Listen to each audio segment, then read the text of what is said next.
Cuando un presidente designa en comisión a un juez de la Corte, es una bravuconada, es una provocación. En el caso de Alberto Fernández fue un hostigamiento permanente desde que asumió él, que un 1 de enero anunció que le iniciaba juicio político a la Corte.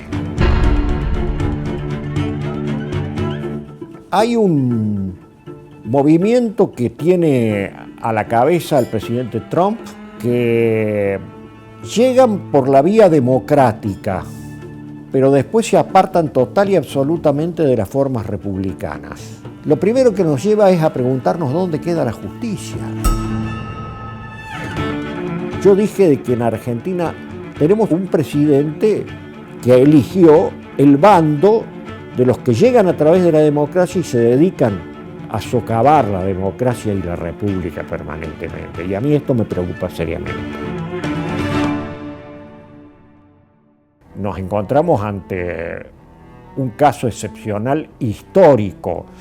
Debo decir que la primera sorpresa es de tipo político, porque cuando un presidente designa en comisión a un juez de la Corte 3 días antes de que termine el periodo extraordinario o 3 días antes de que comience el periodo ordinario, con pliegos que ya se vienen tratando desde hace un año atrás.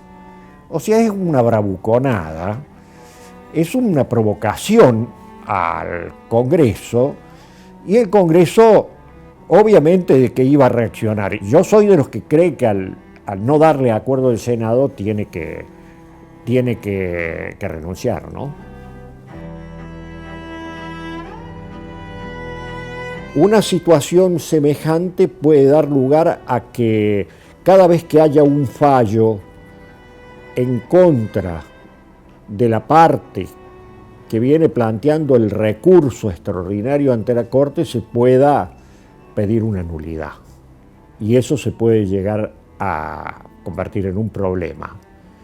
Porque empezará en primera instancia, seguirá en la Cámara, pero finalmente tiene que venir a la Corte para que la Corte lo resuelva. Y va a ser muy difícil que la Corte, que le tomó el juramento a García Mansilla, lo pueda resolver. Seguramente tendrán que ser los conjueces los que lo tienen que resolver. Entonces todo esto complica la situación. Sí. Usted declaró recientemente que el gobierno de Alberto Fernández fue el que más presionó a la Corte. Sí, fue el gobierno de Alberto Fernández. Públicamente lo hizo Alberto Fernández en el 2023, que un 1 de enero anunció que le iniciaba juicio político a la Corte. Y bueno, nos tuvo todo el año con el juicio político.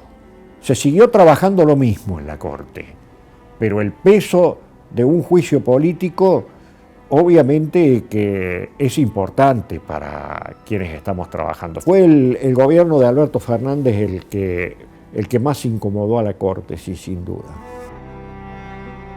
Quizás impulsado por Cristina Kirchner, que era la que estaba proponiendo ampliar sí, puede la ser. Corte, crear la comisión Veraldi. Sí, pero todo eso lo propuso el Poder Ejecutivo que encarnaba Alberto Fernández.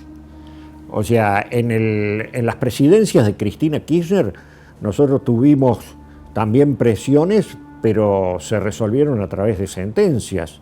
Por ejemplo, en el denominado caso de la llamada democratización del Poder Judicial. O sea, nosotros nos expresamos a través de una sentencia. Y bueno, a partir de eso, el Poder Ejecutivo acató el fallo de la Corte. En el caso de Alberto Fernández fue un hostigamiento permanente desde que asumió él. Permanente. ¿Y no acató el fallo de la coparticipación? No, estuvo 2 años sin acatar el fallo de la coparticipación a la ciudad de Buenos Aires. Y uno de los motivos del juicio político era ese fallo. Y otro de los motivos del juicio político era el fallo donde la Corte le había reconocido autonomía a la ciudad de Buenos Aires para comenzar las clases después de la pandemia. O sea que hay muchos antecedentes para decir que ese fue el peor momento, por lo menos para mí. Por lo menos para mí.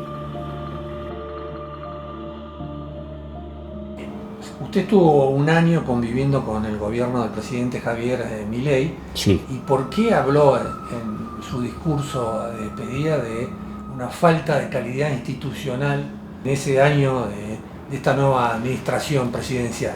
Yo creo que es un tema que estamos viviendo no solamente en la Argentina, sino en el mundo.